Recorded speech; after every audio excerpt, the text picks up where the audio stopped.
نبی کریم صلی اللہ علیہ وآلہ وسلم کے وہ صحابی رضی اللہ تعالی عنہ کے جو صورت اور سیرت میں حضرت عیسیٰ علیہ السلام کے مشابہ اور مثل تھے، جیسا کہ معجم کبیر کی حدیث نمبر 1626 میں یہ بات موجود ہے کہ جان کائنات صلی اللہ علیہ وآلہ وسلم نے ارشاد فرمایا، جسے یہ پسند ہو کہ وہ حضرت عیسیٰ علیہ السلام کی صورت اور سیرت کے مثل کو دیکھے تو فرمایا میرے اس صحابی کو دیکھ لے۔ اور وہ صحابی رضی اللہ تعالی عنہ کے جو زہد، تقوی اور پرہیزگاری میں اپنی مثال آپ تھے، اور وہ صحابی رضی اللہ تعالی عنہ کے جنہوں نے علل اعلان کلمہ شہادت اس انداز میں پڑھا کہ آپ صحن حرم کے اندر تشریف لائے، اور اس وقت صحن حرم کے اندر کفار مکہ، کفار قریش موجود تھے، اور آپ اعلانیہ طور پر اس بات کو بیان کرنے لگے اور فرماتے ہیں، لوگوں میں گواہی دیتا ہوں کہ اللہ کے سوا کوئی معبود نہیں، اور محمد صلی اللہ علیہ وآلہ وسلم اللہ کے سچے رسول ہیں۔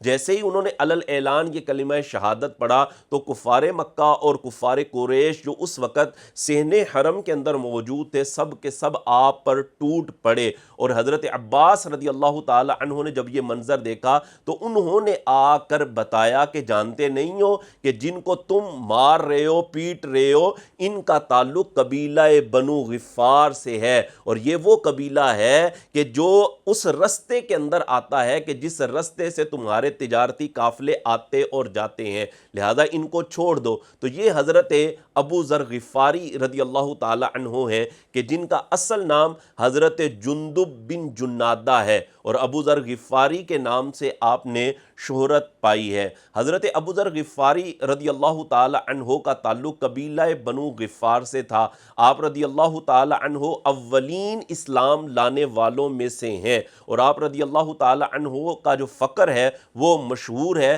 کہ آپ رضی اللہ تعالی عنہ نے کبھی اپنے پاس درہم و دینار کو جمع نہیں فرمایا، بلکہ آپ کے پاس اگر درہم و دینار کسی کی طرف سے آتے تو آپ فوراً صدقہ کر دیا کرتے تھے۔ حضرت امیر معاویہ رضی اللہ تعالی عنہ نے ایک مرتبہ 1000 دینار آپ کی طرف بھیجے، تو آپ کے پاس جیسے ہی وہ دینار آئے آپ نے فوراً ان کو صدقہ کر دیا۔ اور حضرت جندب بن جنادہ یعنی حضرت ابو ذر غفاری رضی اللہ تعالی عنہ سے پوچھا گیا کہ حضرت آپ اپنے پاس مال کیوں نہیں جمع کرتے؟ آپ رضی اللہ تعالی عنہ فرمانے لگے، فرماتے میرے پاس ایک بکری ہے کہ جس سے میں دودھ حاصل کر لیتا ہوں، اور سواری کے لیے ایک دراز گوش ہے، اور خدمت کے لیے میرے پاس میری بیوی موجود ہے۔ اور آپ فرمانے لگے ہاں میرے پاس ایک چادر ہے جو ضرورت سے زائد ہے، اور مجھے تو اس پر بھی ڈر اور خوف ہے کہ میں اس کا حساب کیسے دوں گا۔ حضرت ابو ذر غفاری رضی اللہ تعالی عنہ تنہائی پسند تھے اور تنہا رہا کرتے تھے، اور آپ کا جو زہد اور تقوی ایسا اعلیٰ تھا، آپ رضی اللہ تعالی عنہ بڑے بڑوں کو